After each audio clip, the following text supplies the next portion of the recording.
All right, guys, this is what you've been waiting for. A normal person would stop. They would say, this is enough. This is the greatest story ever told. And I loved it. You realize this is like the serial killer that shows up at the crime scene to watch and see the cops at work and like interject some sort of something into the investigation. Yes. That's exactly what I was doing. There was something wrong with me. We started off telling stories about working for Ritz Camera a few weeks ago. We've gained a cult following, and we've been teasing the final story, the grand finale. My best friend is calling me. He's afraid. He's hiding in a bathroom. He's telling me police and the district manager are waiting for me. They're waiting for you They're to come waiting. in. That's what he says. Will be the story of how I was wrongfully fired, banned from the property, accused of sexual harassment. The police were hot on my trail.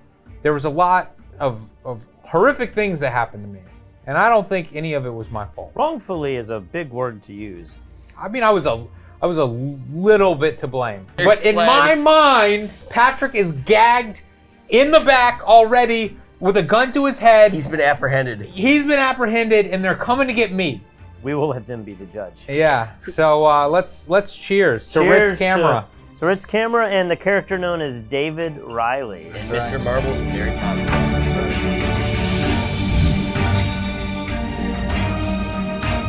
Morley was an old sales associate from Ritz Camera when we worked there 12 years or longer ago. Yeah, it was wild. And when we decided that we were going to have to tell this story, the greatest story ever told, we decided to fly Morley to Puerto Rico to be here just to be a part of this, because this is a big deal. And we all became really close at Ritz Camera. We did. But there was one girl who worked at our store who she was difficult to work with. Can I say that? That's fair. I'll agree to that. Did she ever steal sales and ESPs from you? ESPs are extended service policies. Sort of. Not as She often was notorious for that. That's Yeah. her I main. remember she really did it to you guys.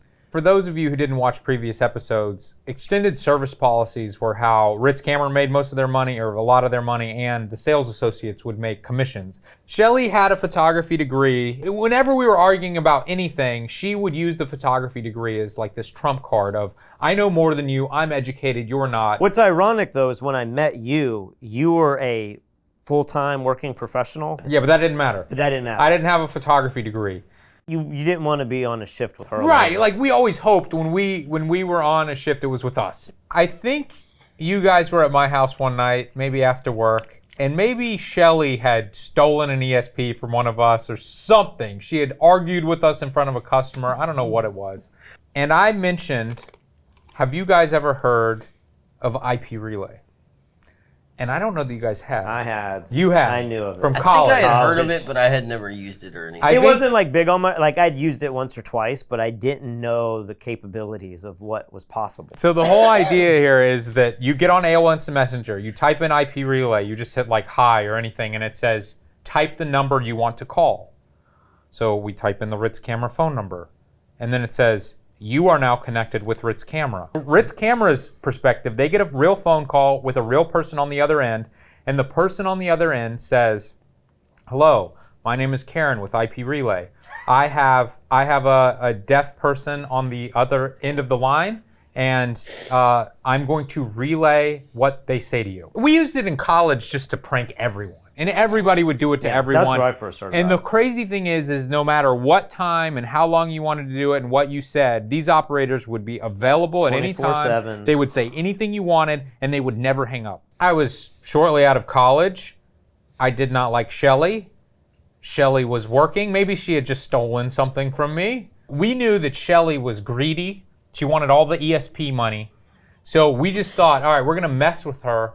And anytime says like, I gotta go or whatever, we're going to tempt her back with more ESP sales. So I think we started the conversation and we were like, we're interested in two D2Xs 570 to 200, 2.8 lenses, whatever like the top of the line gear was of the day. And then we made sure to ask, is there any sort of extra warranty that we can get with this? And she's like, well, as a matter of fact, there is. I can get you a 5-year, and I can imagine the dollar signs floating around Shelly's head, and she's just glowing. So somehow the name came up and it Mr. stuck. David Riley. David Riley. How did that name come up? I don't know. I think I came up with David from David Ritz, and then Riley. I don't know where Riley came from. Maybe we were watching some TV show, and I was like, Riley. And I said, David Riley. We got to the point where I remember somebody was like, can you go down and name the size, shape, color, and price of every frame in the store? And she started doing it. Like, we have a black one, 4x6, glitter, $5.99. White one, sequence, 8x10, $12.99. Here's the thing, though. If you were to hear that only, and you were the IP relay person, you might think this is a legit call. You might be like, "Oh my gosh, this person has a lot of questions. This is actually This is real. Store, and this customer service is outstanding." She's describing everything on the shelf and giving this person exactly what they need. Well, let me be clear that Shelly would never do this for a customer, but she thought she was about to make the biggest payday of her life. There's probably a line building up, Of customers, and somebody yeah. else is just busting their butt, and so now there's another dynamic. And they're like, Shelly, can we get some help over here? And she's like, no, I'm helping a customer right now, okay? They're hearing impaired, thank you very much. I'm a saint. Exactly. So Oh my we gosh. get through all of the picture frames, and then we're like, tell us about the camera bags. We get through the camera We bags. went through the entire catalog of the store. I am not exaggerating. The first call with Shelly, 2.5 hours long. 2.5 hours long. But here's what made it sweeter, is we come into work the next day, and Shelly starts bragging about this sale that she's I do about to remember get. that. Let me tell you. Yeah, you could sell ESP. I could- Listen to this. He's gonna buy 4 600-millimeter lenses, and I'm like, really, Shelly, Shelly? you don't even know what that You is. can learn a thing or two from me. And she's got a stack of ESPs written out with all this David stuff. Riley. Don't Shelly. you dare think about stealing my ESP. This reinvigorates me. Yeah, I already think this is the greatest thing I've ever You're done. like- And then to be able to speak to her face to face, and she's trying to like mock me now. She's lording it over you. Yeah, I immediately go home and prepare to call her again. So at this point, the whole joke in my mind was appeal to her greed and waste her time. And as long as I can continue to appeal to her greed, I could keep her on the phone forever. That was my thought.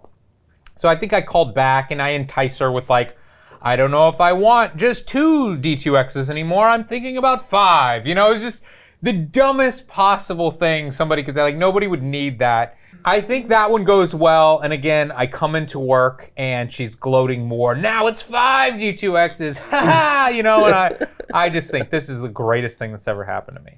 I'm sure a few times you guys picked up and you would say things like, hey, Shelly, David Riley's on the phone for you, and because you knew, and Shelly would be like, give me that phone, you're not getting that ESP. Yes, I do remember. She would fight for it, for the first For few a days. minute, for the first 2 calls or 3 calls. Yeah, but then on the 4th call, Ann picks up the phone. Now I'm talking to the This manager. is the boss. Yeah. Everything went blue, and now I'm. But This is a boss battle. Exactly. So, I'm intrigued now. I feel like I already beat Shelly. Shelly's like done.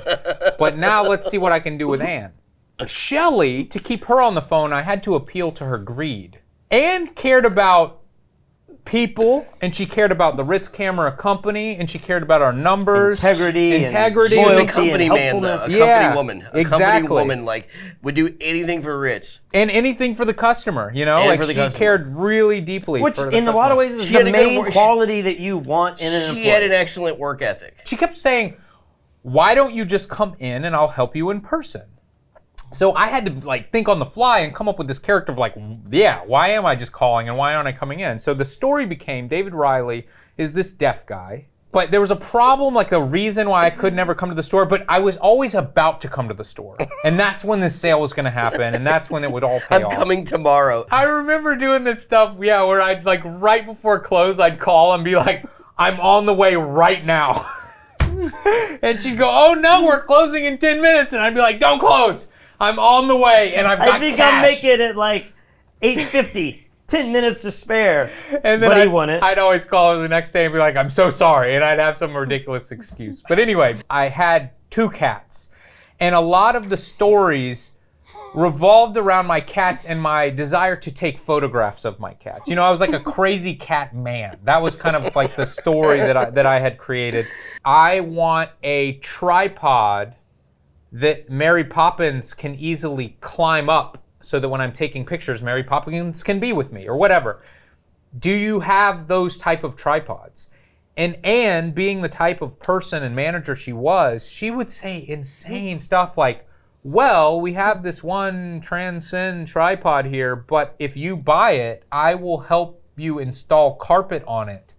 So that Mary really Poppins, can like climb the tripod and stuff. And I'm like, some days I would have to work, and then I would tell Patrick, like, hey Patrick, call in during this time, because I want to be able to laugh at Anne from the inside of the store.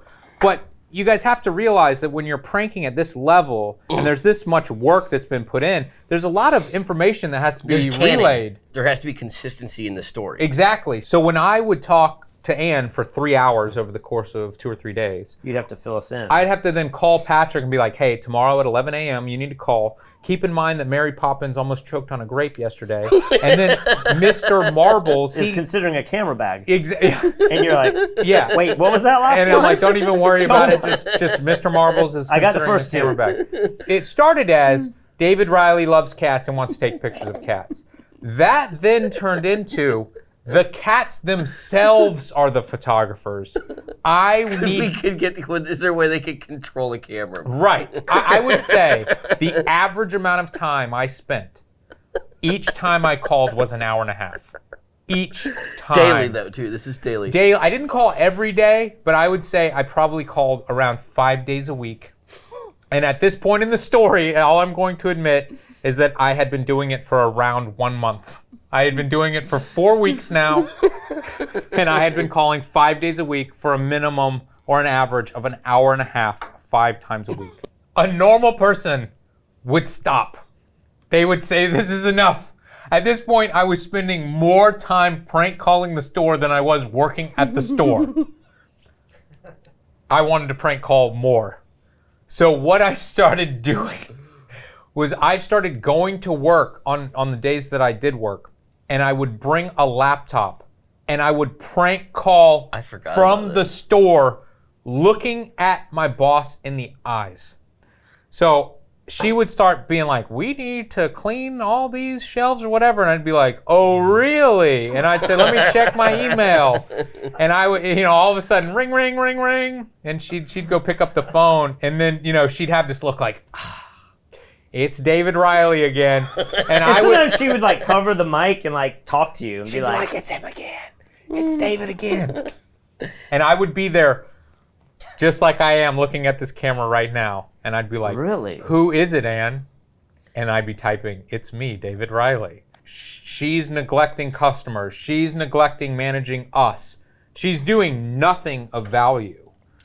But she would stay on the phone for an hour to 2 hours every day. Every day that I would call. But on the opposite side of the coin, there's something with you. There was something wrong with me. Psychopath. There was something wrong with me. Typing to manager. I mean, it's funny. It's funny. Like I did it too. Like you would go off to lunch. But I did it too much. I think you guys had a healthy desire to do it. Maybe it was funny like once a week.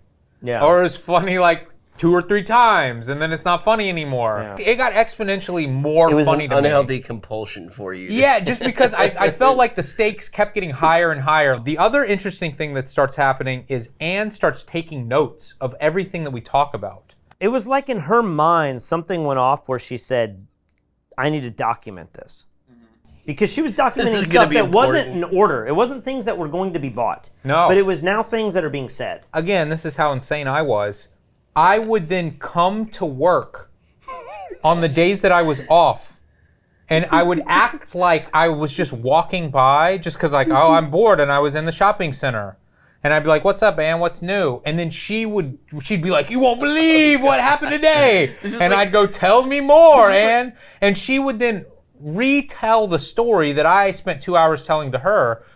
But it was the funniest thing that I had ever heard, and I loved it. You realize this is like the serial killer that shows up at the crime Yes! scene to watch It's and exactly- see the cops at work and like maybe add interject some sort of like Yes! something into the investigation. Yes. The sexual deviant always shows up to check out his work. That's exactly what I was doing. There was something wrong with me. Yeah. You were wasting time on the phone call. Yeah. And then you're wasting like a third of the time getting it all relayed back to you in person. Yeah. And it was so Imagine sweet. what she accomplished during the day. Oh, nothing. Nothing. And then store numbers were going to hell. Let's say, for instance, I was in store working with her. I had my laptop. I would sit there and prank her for an hour and a half. She'd have a bullet points of everything that I had just talked about. She would immediately call other stores to tell them about this crazy guy who just called. And that then led to calling HR, and I'm going to just tell HR about this crazy customer. And maybe HR at the beginning was just like, wow, that's pretty weird. But I specifically remember them saying, you should probably tell him that you can't spend any more time on the phone, and you should tell him to come into the store. Maybe a month's gone by, maybe a month and a half's gone by.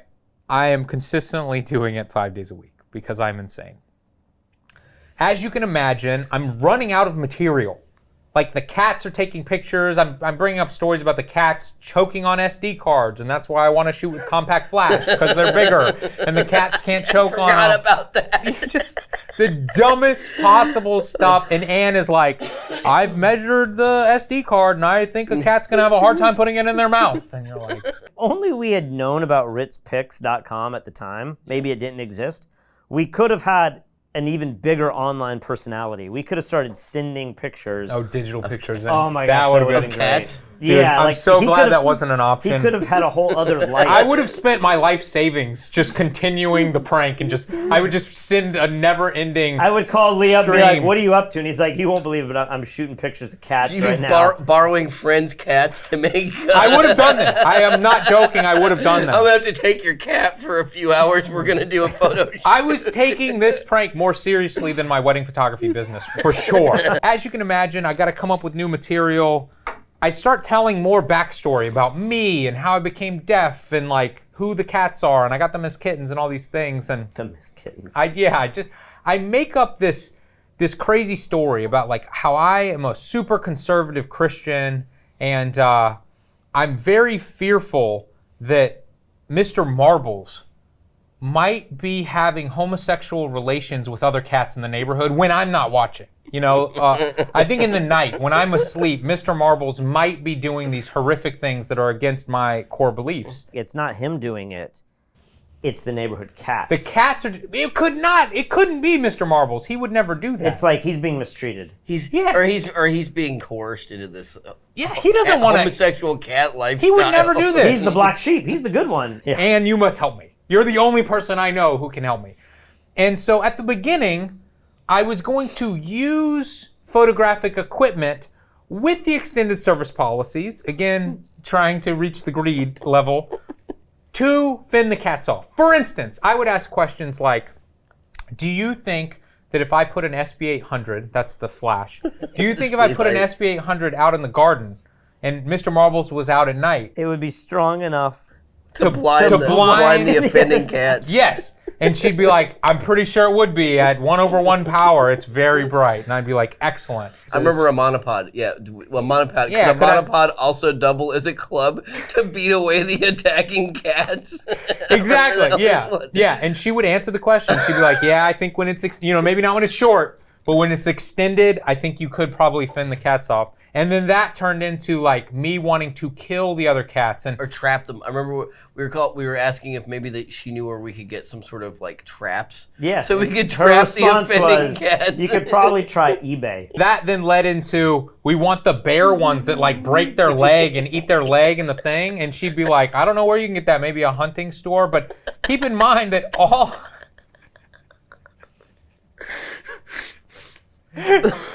of these questions, Morley's starting to cry over here. All of these questions, a normal person would have like either laughed and like kind of played along, or would have said, I don't have time for this, please don't call back. Yeah. But she would answer every single Or called animal protection service and be like, there's some guy out there who's like about to start trapping and breaking the legs of the strays in the neighborhood because they're trying to have sex with his cat. A month or two into this, you're already well deep into the David Riley story. Yep. We have these like sexual harassment seminars where you have to like go to North Charleston, and it's like once every year. Halfway through the minutes, they start saying like, and you've had something going on in your store, and we just want to let everyone know if somebody calls your store, just don't take the phone calls anymore. Anne was almost bragging about it, like, you won't believe what this guy's saying.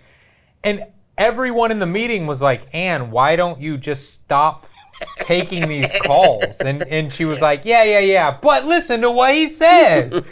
And she so loved it. Everyone was telling her, you have to stop. To sit in that meeting and hear her and other people respond to the stories of the cats, it was like being in the Twilight Zone. I was like, is this real life? So at this point, I have now been doing this close to 3 months. And Patrick and Morley have been doing it also, but like, it's mostly me. And I have to say, I'm finally getting tired of it. There's nothing... I don't believe that for a second. There's nothing I can say to like fluster this woman. There's nothing I can say. I mean, you can't just stop because you can't have a clean cut of like what happened to David Riley. No. You need resolution. That would be what a quitter would do. Yeah, you have to wrap this up. I will never quit. But I'm going to push this to the point where I make her say, stop calling. Call. That's all she had to do. So I think what I did for the last week, I was like setting goals for myself. That's why I'm so successful today. It's like I set goals and I stick to them. Sure. And the goal was... Morley's going for more. Morley's setting goals. My goal was I'm going to continue calling, but no matter what happens, I will not mention cameras or Ritz Camera at all. So for the last few days, I'm just talking about like catching cats and bear traps. I'm talking about poisoning cats. It's nothing to do with photography. There's no sale on the horizon. And my goal is to just entice her to say, okay, please stop calling. It's enough. You claim that my final day, I had written this like script out. This manifesto. I remember you telling me this. The basic premise is that I caught Mr. Marbles in the act. I wasn't sure that he had been doing this, living this double life before, but last night I caught him in the act. Just imagine what like a 22-year-old kid out of college would write about like finding cats having gay sex. Like it's just the stupidest, most infantile thing ever. So Anne just says, I'm tired of this, don't call back. And I just think, this is over. And you have like a sadness? Like no, I didn't have a sadness. I would have had a sadness 3 weeks before, but for the last 2 weeks, I haven't really been enjoying it. You're ready for it, and you're just like, I've been trying to get her to tell me to stop. I just need her to tell me to stop. So she finally did, and I just feel like it's over. But as we mentioned earlier, for the last month or two, she's been writing all the details of the conversations, and then she's been telling everybody. We call that evidence. Evidence. So Anne calls Human Resources, as she normally does, to tell them about the story, but this time she's very upset. And I think she's upset about something else in her private life, but like this was the straw that breaks the camel's back. She's like, I can't take this anymore. And they tell her, yeah, I've had enough. So they tell her, Anne, we've been telling you for 2 months to not take these calls anymore, but now, because he has talked about detailed cat intercourse, This is now sexual harassment. This is the Me Too of 2006 or whatever. Never mind sexual harassment to you. Right. But sexual harassment among the animal kingdom. Right. This is the Me Too. It's over the line. And I don't know this, and I don't think anybody knows this, but they say, Anne, you need to call the police and tell them that you have been sexually harassed by a man for the last 3 months. And that sounds really serious, that's a big deal. So that's what she does. And again, we don't know that this has happened. So I finally feel like I have my life back. And I feel like, okay, no longer do I have to waste my time with these calls every day. I can focus on my business, and I should probably try to go have friends, and maybe I might even get a girlfriend. Seek professional help. Maybe 2 weeks pass, and I don't think anything of it. It's just done. It's not a thought in my mind anymore. I get a phone call one bright and early morning at 11:30 a.m. I was sleeping in really late, and I look, and it's Patrick. I'm like, why the heck would Patrick call me so early? But I pick up and I'm like, hello. And it's Patrick. And he's like, Lee. He's whispering. Lee, they're on to you, Lee. They're on to you. And I'm like, what's going on? Where are you? He's like, I'm hiding in the bathroom, Lee. I'm hiding in the bathroom. The cops are here. They caught you, Lee. They caught you. So I'm trying to figure out, I'm kind of asleep. What the heck's going on? I've never been in trouble. Maybe I've gotten a speeding ticket in my life, but I've never been in trouble, especially with the police. You never had the police after you. You had to work the day you got the phone call. Yeah, so... That's why I called you, because I was like, you're about to come into this, You're walking into a trap. It's a trap. It's a trap. So I have to, suit up. I dress up like Patrick is now, and I start heading into work. And I'm nervous because I think, are the cops waiting there for me? Patrick has hidden in the bathroom to call me. Obviously, he's afraid of the police. So the other thing that Patrick had whispered to me as he was hiding in the bathroom was that the district manager was there too. So I feel like maybe I'm definitely getting fired. I'm sure of that. You're getting fired and then going straight to jail. But am I going to prison? I don't know. So I get to work and I'm looking through the glass, and I don't see anyone. But Anne's there. There's nobody, not just the district manager. There's no customers either. No customers. And it might just be Anne. So I am really nervous because... You have to confront the woman. That I have been harassing for months. And she now knows it's you. I assume she knows it's me. So I walk in. She's like, hey, Lee, how's it going? Everything's normal. And so I just start working. And now things are way worse. Is this part of the sting operation? Is she pretending that everything's fine? And to milk it out of you. Gather information. Yeah. Or are the cops hanging from rappelling lines in the ceiling and they're about to drop through the drop ceiling and be like, swarm, swarm? I don't know. It's very paranoid though. To think that they would have this Think about it, Morley. Think about it. I'm waking up from asleep. I'm out of my mind. My best friend is calling me. He's afraid. He's hiding in a bathroom. He's telling me police and the district manager are waiting for me. They're waiting for you to They're come waiting. in. That's what he says. He's Your warning shift me. is in 45 Maybe minutes. Patrick's So where were in you? Were you prison still right there? now. No, Patrick's gone, and I don't know why Patrick's gone. I think I was at Burger King for lunch. Fled. Maybe he was at Burger King, but in my mind, Patrick is gagged in the back already with a gun to his head. He's been apprehended. And they're coming to get me. And Anne isn't saying a thing to me, and it's making it way worse. Maybe an hour or two into working, she goes, Lee, the cops were here earlier, and Detective Bacon needs you to give her a call. And she hands me this sheet of paper. And it's the police report or something with Detective Bacon. This is real. Detective Bacon's number on it. And I see my AOL Instant Messenger name on the paper. Now, my name is Lee Morris. My AOL Instant Messenger name, and this shows how immature I was Lee Morass. Did you remember that detail? I did not. That's awesome. Oh, Lee Morath. He came up with this in college, I'm assuming. Oh, He I think also it had was a- in high school when I high came up with school. it. At this point, I realized that they have caught me only because of my AOL Instant Messenger They name. have your name. They don't have my real name, but They my have. name is the same. Yeah.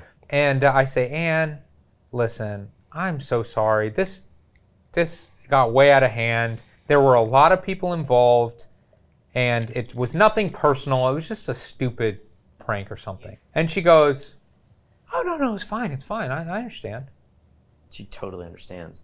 And we just go back, and I go back to work. It's fine, I understand. And now my mind is racing. I cannot figure out, like, she has flipped this whole thing, and although I had control of her with this prank, she has now taken control. And at this point, I am like, how can she be okay with this? The cops have to be coming.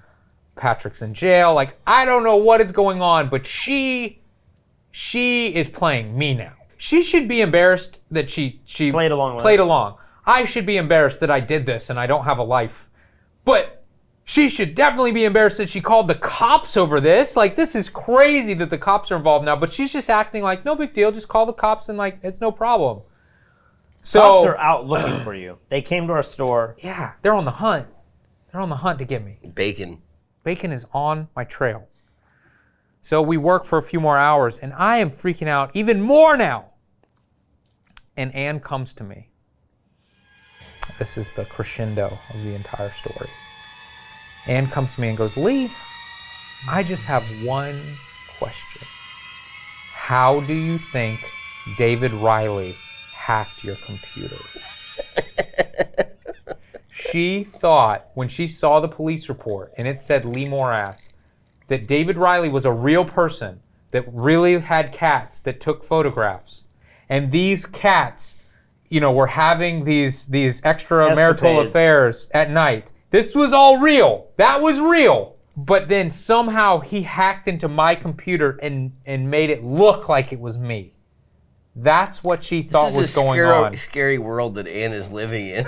Like, this is just going on. Like, So at this point, I am filled with, like, sorrow. I feel so bad that, like, this is the woman that I It's have still been going. pranking. It's Yes! like, it's not over. I thought she was giving me art. I thought she was pranking me. No, she still thought it was real. So I feel so bad. And I say, Anne, it was me the whole time. And I see her face. Like, all the gears start going into place and the light bulbs start turning on, and it's like she is born for the first time and she's seeing the real world for what it is.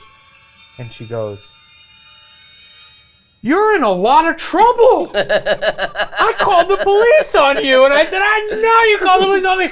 Why would you call the police on me? This is insane. The one day you tell me not to call back, and I never called back. That's the day you decide to call the cops? Why didn't you call the cops after you told me to not call back and I continued to harass you? Why on the first day did you call the police? And she's like, I didn't know it was you. I didn't know. Or just say, like, stop calling, and the police would have never been called. It would have ended 2 months ago. So someone in the store at that point thinks it's hilarious, and I think it was some new girl. Maybe she had been there for part of it, but she made me a name tag that said David Riley on it. She Yeah. knew. Nice. We had insiders who knew what was going on before. So I started wearing around this David Riley thing, and then I have to call Detective Bacon, and Detective Bacon's like, "Stay right there, I'm on the way."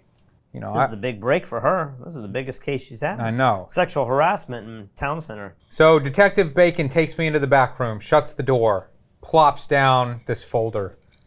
It's thick, just like they do in all the murder TV shows. And she's like, open shut case. She doesn't say that, but that's what she should have said. And she opens it up, and inside are the typed transcripts from my final conversation with Anne, which happened to be the most outrageous of all of the conversations. She decides to start reading the transcript back to me. So she opens up the folder and she's like, Last night, I heard the passionate screams from what only could have been Mr. Marbles. I looked out, and under the moonlight, I saw him surrounded by 3 other male cats. And then she would look up at me and go, is this funny to you, Mr. Morris? And I'm trying to be serious because this is a police officer and taxpayer money has been wasted, and I want to be respectful. But I also don't want to lie. It wouldn't make any sense to be like, no ma'am, this is not funny at all. So I just say, I mean, it's not funny now, but like it was pretty funny when I did it, but I understand it's really dumb. But like 3 days ago, it was hilarious. But Yeah. today, Absolutely not. and she goes, okay. Mary Poppins and I watched in horror as 3 cats each took their turn with my precious Mr. Is that funny to you, Mr. Morris? And I mean, I'm just like, is this real life right now? Like I can't believe a police officer this is how investigations is go. Yeah, so I don't really know what to say, but I'm like, it's not funny now, but I thought it was funny a couple of weeks ago. You know, like that's all I can say. And all of a sudden she looks up and sees that I'm wearing a David Riley name Badge. tag. Yeah. And she's like, wait a minute, what is that? What is that? It's new evidence. Yeah, new evidence. And I'm like, oh, somebody here made me this because they thought it was funny or whatever. Oh, so this is a joke. This is a joke to you. Now we're back on this, like, this is a whole joke thing, and I have to explain, like, no, it's not a joke. So Detective Bacon finally realizes this is ridiculous. She's wasting her life even working on this case, and she leaves, but she makes some comment like, I'm going to have to continue with the case as long as Ritz corporate wants to or something. Like, they're the ones who started this, so they have to end this. So I'm like, fine. Then my district manager, who you said was there earlier in the day, comes back. He also thought that David Riley had hacked my computer and that I wasn't involved. And so that's why he had left. And now he had turned around hours out of the way and he's coming back to Charleston to also interrogate me. He takes me in the back room and once again shuts the door. He comes at me at another angle though. He tries to get me to rat you guys out. He keeps saying things like, Lee, I get it, man. You're sitting, you're drinking with a couple buddies.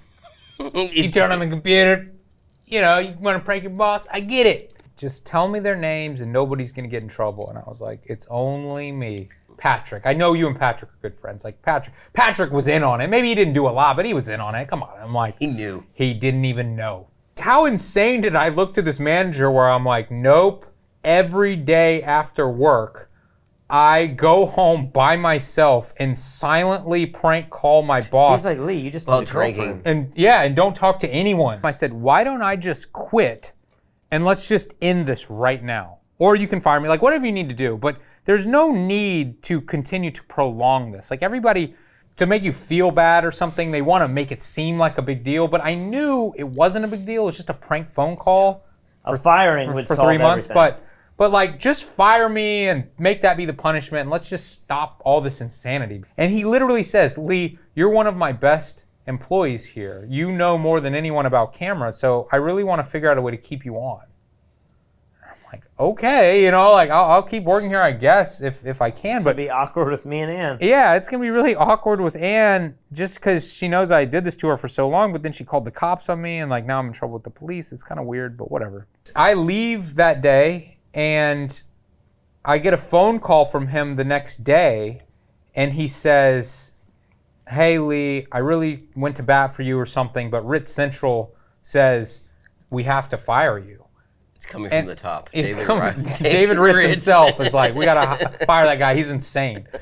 And I say, yeah, of course you do. Like, it's so weird that you would even consider not firing me. This is so strange. All this is so strange. And I say something like, yeah, of course you do. I totally deserve it. And he goes, yeah, I guess you do, Lee. All right, well, see you later. A few days or weeks after I'm fired, the Detective Bacon calls me.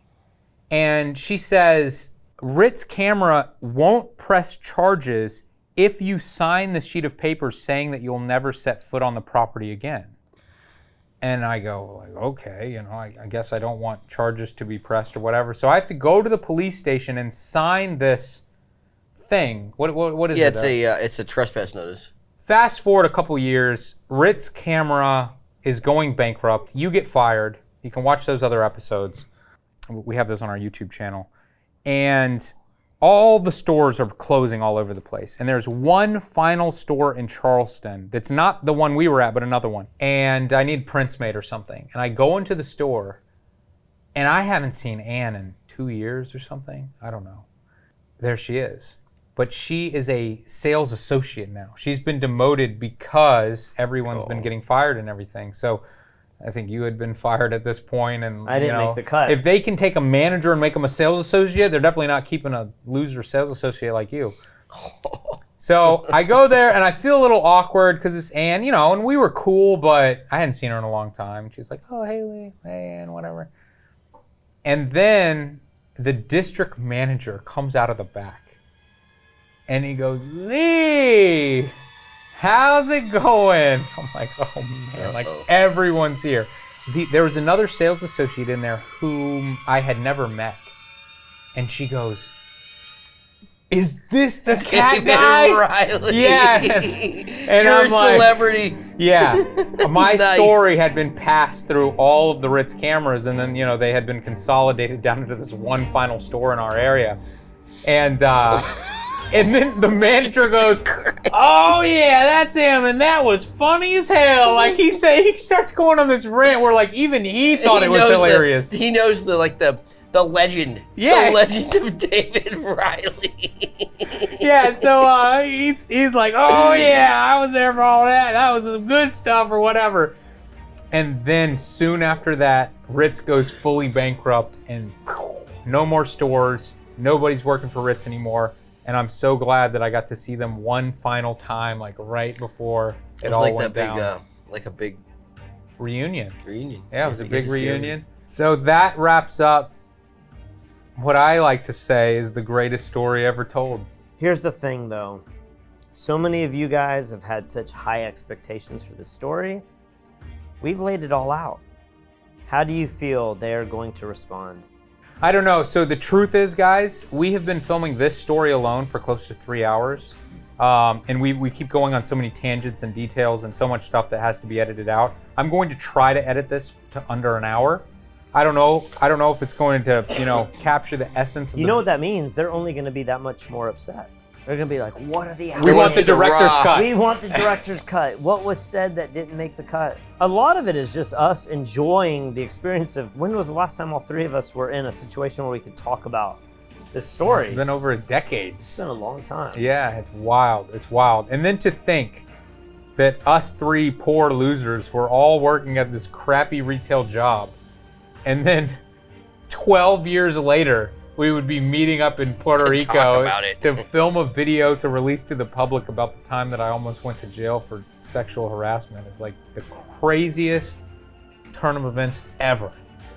But hey, we made it happen. Cheers to that. Cheers. Cheers to Ritz Camera. I did buy an ESP one. You bought one? Why would you buy one?